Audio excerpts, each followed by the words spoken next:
Christmas time and everyone's quite well, except for parents who are living through hell. And if you don't celebrate Christmas, there's other holidays too, like Hanukkah and Kwanzaa and others, I assume. The point is, everyone's in the holiday mood, with family, presents, and a ton of food. Now, I usually review a movie this time of year. A movie to me that's near and dear. But I realized something one fateful night. Every single time I review a movie, I have to deal with bullshit copyright. So it. I'm reviewing a movie video game this year. Or maybe 2, 3, 4, 5, 6? Okay, maybe 5. I don't want to get too crazy. And you want to know the console that has the most stupid shitty movie games? That's right, the Wii. Okay, so let's just pick a random 5 from my movie licensed games on the Wii bin. Okay, so we got G-Force, Planet 51, Cars, WALL-E, and Despicable Me. Alright, well, I'm all set for this holiday season. Which one we got first?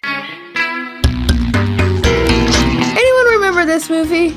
No? Good. I've never seen it, but judging by the reviews I've seen, I don't want to waste my life on it. But how's the game? Well, it's a complete piece of toast. Yeah, this is actually surprisingly decent. Just like toast. So this game is a standard 3D action platformer game, and it's made quite well. But only this time we have the twist of rodents being thrown into the mix. Super spy breaking into heavily armed buildings rodents, you know, because some guy was snorting glue at the Disney offices and said, well, f*** it. The game starts with a well-made training segment that acts as a tutorial, teaching you how to use various moves, but not being too annoying if you've already played it. You can jump, get a little boost with your jetpacky thingy. You can also fly for a short amount of time and get an extra boost while you're in jetpack mode. You also have this fly partner who can disable buttons and fly around and stuff. You have your standard movement controls, as well as this dash move that sucks. It's basically just you rocketing on the ground, and it doesn't really control that well. Only use this when you're going straight ahead, which is only really in the tutorial segment, so oops, that was wasted. You also have some weapons to murder robot people, because this game's rated E10+. You can also climb things with your little rodent feet. After we get a sick cutscene with these rodents riding over to like the White House. We start the game with like a stealth segment, which led me to think that this was like a child version of Metal Gear. But no, it's more like an action platformer, so it's confusing why this is even here at all. Also, if they catch you, they just shoot taser balls at you, which is kind of extreme. The first thing I think of when I see a rodent is, I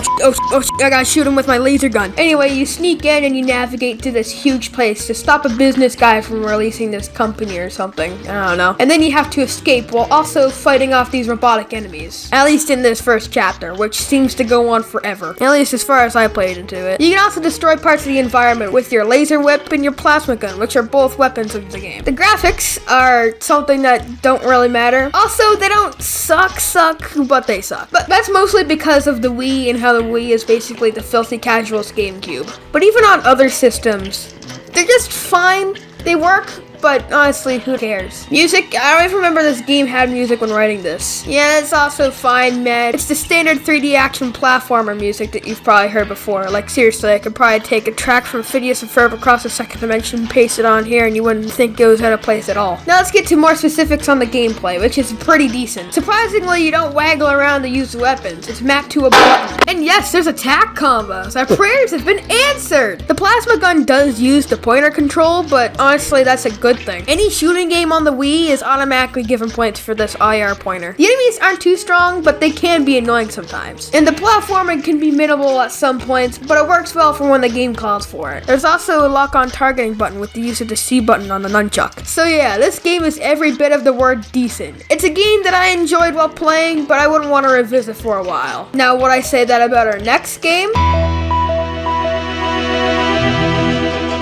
Well, what do you think? Planet 51 is one of those movies that you remember seeing, but you don't remember anything else about it. Just the fact that you remember seeing it. Or maybe that's just me. For some reason, looking at any footage of this movie reminds me of Cloudy with a Chance of Meatballs, so I think I should probably get checked. Wait a minute. Sunshine, lollipops, and rainbows.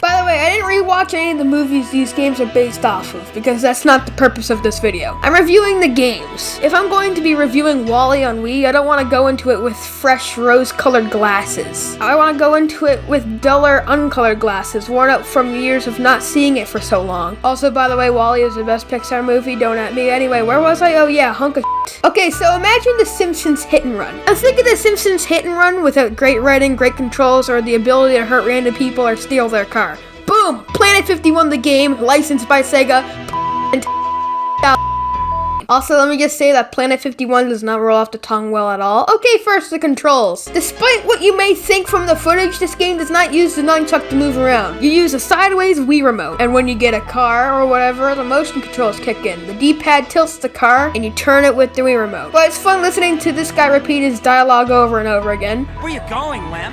Where you going, Lem? Where you going, Lem? This game is a mission-based game with kind of a free roam aspect like I alluded to earlier. But the open world aspect sucks because you're given no freedom to do what you want, and also the mission sucks because the game's awful mechanics and terrible controls. Alright, the first mission, you just follow these arrows and that's it. Mission done. The second mission, you have to constantly bump into this other guy, and the driving is just absolutely terrible. You can't even tell if you're hitting him right. There's no sound effect, it's just a health bar. And then at the end of it, you have to pull your Wii remote like it's tug of war. The graphics are also pretty bad. Again, the Wii look to everything doesn't help it, but also the original movie doesn't look too hot either. I mean, these characters don't really rest well with my eyes. I stopped 20 minutes into this game because, honestly, who the f*** cares? Let's move on to cars. Surprisingly, I have a lot of nostalgic value for this game, despite my dumb 6-year-old brain not being able to figure out how any of the missions start. Another game I would compare this to is Burnout Paradise. As in, that game is the equivalent to a fully restored grand piano, while this one is one of those toy pianos with colored keys. It's a piano, but like, come on. That's not to say that Cars is a bad game, but G-Force is just another action platformer. There's millions of games to compare it to, so there's not really a better game to compare it to. Well, this game, it's still pretty good. I just have something better I'd rather play. Like I said, G-Force is like toast. How many times have you had toast in your life? Yeah, a lot. Burnout Paradise is like a full, awesome, delicious ice cream cake. And Cars is just a cupcake with a bit of ice cream on it. It's good, but come on. Big ice cream cake with Oreos on it. Okay, that was quite the long tangent, and I doubt it even made any sense. Whatever, let's just review this thing. Cars is an open world game where you drive around, but you can't get out of the car. Because you are a car. Quality script writing there, Kai. The controls, while they do have motion, they respond well to the motion, unlike Mean Green Hurts My Spleen over here. This game also acts as sort of a sequel to the original Cars, believe it or not. They even got back the original voice actors. Ladies and gentle cars. What, did I win? You're ready to go after the Piston Cup? Wow. Oh, look at that one. The graphics also aren't that bad, although it's not as good as the movie, and Radiator Springs is pretty dull to look at. Also, something weird is the fact that you can see the same cars over and over again while you're driving. I wouldn't care or even notice if it wasn't for the fact that the repeating character is usually Mater, or that one old car. You know, the most famous cars in the franchise. Also, everyone constantly talks to you. Nobody ever shuts up. You can't even see them half the time. At least this game gives me lots of chances to abuse cars. And also, yes, it's still a Wii game. But it was also on the GameCube, so let's see how that one fits. This is the exact same looking game with the sides shaved off. See, I told you this is just a filthy casual's GameCube. The gameplay in this one saves it. Like I said earlier, it's mission based, and the more missions you do and the better you do at them gets you more points. And with that, you can unlock more stuff. The missions are either races, collectible collecting, or some random minigame like tractor tipping. This shouldn't work as well as it does. You move Mater entirely with the motion controls, and you have to avoid the light and honk your horn. This should suck, but I actually like it, which is pretty weird. Like I said, this is good, but after Burnout Paradise came out, no one was coming back to this one. And there's a good reason to compare these. They're like almost the same game, not really, but you know, they're similar. You can't crash your car, you don't have free reign of 120 events to do, there's not awesome tricks. So basically, it's just like Burnout Paradise, but this one came first, and it's a lot more simple. I should probably move on to the next game. The next game we have here is Despicable Me, and okay, there's already stuff wrong with this game. Okay, so first of all, why does it look like this on the Wii menu? I can barely read that. All I can read is me. Secondly, Despicable Me. like, why was that audio cut off so poorly? Couldn't have, like, faded out the music just so it sounded better? And when we start the game,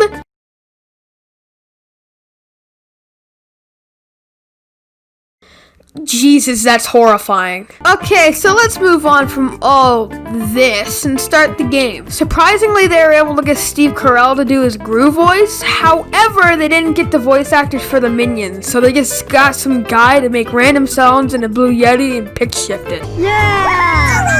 After a briefing about the game's end goal, to get pieces of a rocket, we move on to the tutorial. They also didn't get the original actor for Dr. Nefario either, so it's just some asshole doing a voice that doesn't even resemble the original voice in any way whatsoever. Before you go running off, let's take a look at how weapons and minions work. Under what circumstances would we use this? Also, fun fact, did you know that Dr. Nefario is voiced by Russell Brand? Yeah, I know, right? How can someone who sounds like this Shut up. Speak when you're spoken to. Is that clear? pull off a voice like this? I meant to close that. He'll be alright, I'm sure. Also, I'm pretty sure it was easier to get Russell Brand in 2010 than Steve Carell. He was still doing The Office at that point in time. What the hell was this guy doing? Also, when researching that fact, I learned that this game was actually released 3 days before the movie. This game came out on July 6th, 2010, and the movie came out on July 9th. This is actually a lot more common than I originally thought. GeForce the game came out on July 18th, 2009, and the movie came out on July 24th. Planet 51 was November 6th, 2009, and the movie was November 20th. Cars was June 6th, 2006, and the movie was June 9th, 2006. Wall-E is the only exception here, with the movie coming out on July 21st and the game coming out on July 24th. This is actually really common with very many movie tie-ins. Here's some more examples, because why not? Oh, also, when I looked up movie games on Wii on Google, it gave me Zelda Skyward Sword.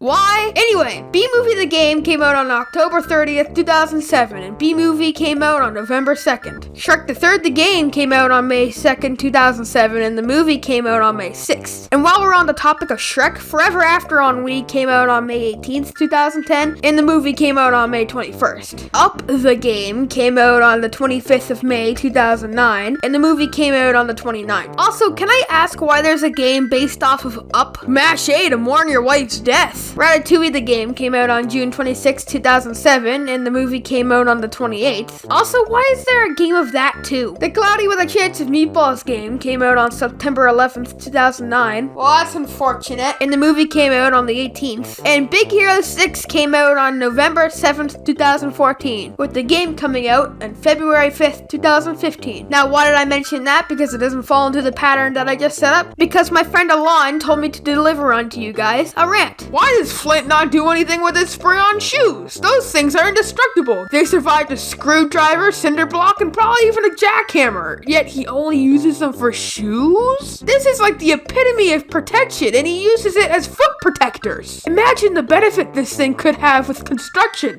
and wars, and whatever. Also, at the end of the movie when he sprays it into the Smith's Miftifer, how come that makes the food come alive in the sequel? This whole situation is like Big Hero 6. Hito makes these little robots that can survive fires and pretty much do whatever you think. Literally. Yet he still wants to go to college. I think maybe it was because he wanted to figure out who was using his microbots, but then why stay? Why not just tell your friends? It was just to uncover the mystery. By the way, those aren't my rants. Like I said earlier, those were borrowed from a friend who wanted me to put these on here, so. What's up, Alan? See you on the 6th. Honestly, I find it fine that he stays in college after the movie, but I can see where he's coming from. I do agree with the spray on shoes thing. Wait, hold on, wait a minute. Where was I before I started talking about this? Oh yeah!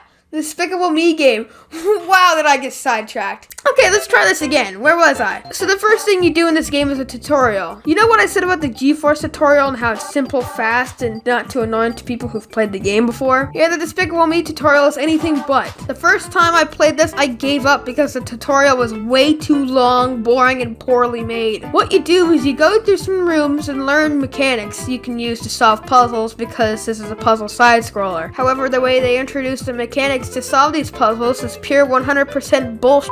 The actor who tells you overacts so so much that you can barely understand what he wants from you and adds completely unnecessary jokes or random statements that confuse the out of me. I'd be playing and then I'd miss what I was supposed to do because I didn't know if he was telling a joke or actually showing me what to do in the room. It took me ever to complete this thing. Also, when he does tell you what to do, it takes way too long for him to actually tell you what to do. Just say blast the minion with your wind gun to make him float to the button. Don't add a whole bunch of unnecessary bull. Luckily, I passed this challenge and went on to play the actual game. What you do in the game is navigate 3 locations throughout the game. Perkins' Bank of Evil, Vector's Lab, and your lab for some reason. When inside these places, you go through a combination of platforming and puzzle solving with your guns and a stash of minions, which the tally of the latter arbitrarily changes through each room. Like, I solved one room with a tally of 7 minions to use as a tower wheel or button presser, and then move on to the next room and I have like 2. You can place a single minion down, freeze it to make it heavy, or shoot it with air to make it float. You got a tower of minions, which you can use as a bridge and freeze and stuff, and the wheel of minions I don't really remember using outside of the tutorial. When you get to the end of the level, you collect a piece of the rocket that you're building. The graphics look like complete crap, we've already established that, and the music, it's okay. It's a fine game, but I'm not dying to replay it, and the tutorial will definitely turn some people away. And also, the way this game greets you is less than favorable. The visuals are generic at best and total at worst, and the music is just fine, I guess. Something I'm impressed by with this game, however, is the fact that there's no lives, and how the game, it just mocks you if you keep dying. This is ceasing to be fun. It's pretty impressive for a game that came out in 2010, as lives were still a regular thing, seeing as this was the revival of old retro franchises. Also, there's an interesting mechanic that I quite like here. Not in the fact that it's a good mechanic, but I just kind of like it. It's kind of interesting. Those sentences should have kind of more than once in it, and I used it like 5 times. In this game's levels, you can find these blueprint things, and their use is if you're stuck on a puzzle, you can press a button on the Wii remote, I think 1 or 2, to tell you how to finish the puzzle. It's not mind-blowing or anything, but it is an interesting mechanic to have as a collectible. So yeah, Despicable Me on Wii. Just like the movie, it's fine, it's alright, it's not terrible, it's not even really bad, but it's not going to blow your mind. Finally, we have our last game, Wall-E on Wii. Damn it, this game's in 4x3. That's another hour of editing I have to do. Wait a minute, that's not even 4x3. Barely half the screen is actually the game. In 2008, which, by the way, is replaced with blurry background gameplay footage of what you're actually seeing to make it look aesthetically pleasing. Anyway, I remember playing this game back in the day on the PS3, but I stopped playing it after a while for reasons I can't remember because I was probably like 7 or something. Also, the way this game opens is very nostalgic. Out there. That's all I'll play for you. There's even an option to, I assume, watch clips from the movies and trailers when you unlock them. Hell yeah, let's watch the Wall-E trailer. Oh. Anyway, back to Wall-E. So I select single player, watch a cutscene, and get into gameplay. So what we do here is we move around a 3D area. You can jump, collect garbage, and throw it at stuff. Basically, this is a game where you're given an area and you have to figure out how to progress to the next area with the moveset you have. This game is also very linear, although that doesn't stop them from annoying the shit out of you by showing you things that look like other paths. The most egregious is this cylinder thing. You can't jump into it, but it looks like you can, and it looks like it leads somewhere, but nope, I can't. Why is this here? You can also collect these things and put them in the machine that apparently drops garbage, which you can collect, cube up, and throw out these big By and Large logos. Yes, you can only collect garbage from certain areas. You can only collect garbage from certain areas. Yeah, this game sucks. You can collect these E-tokens, and it's cool when you solve a puzzle.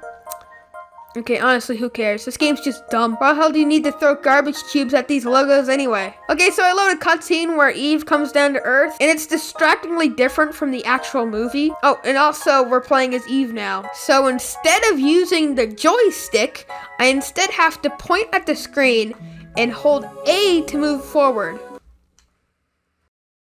Yeah, this game is bullshit. The visuals look fine, I suppose, but like, it's surrounded by black, who cares? It's just very off-putting when only 40% of the screen is the game you're actually playing. The music is kind of catchy, I guess. I like it. And it even has songs from the movie that will probably get me copyrighted up the So yeah, all in all, this game sucks. Okay, final ratings for all these games. G-Force was alright. Not amazing, but far from bad. I'll put it next to The Warm Fire.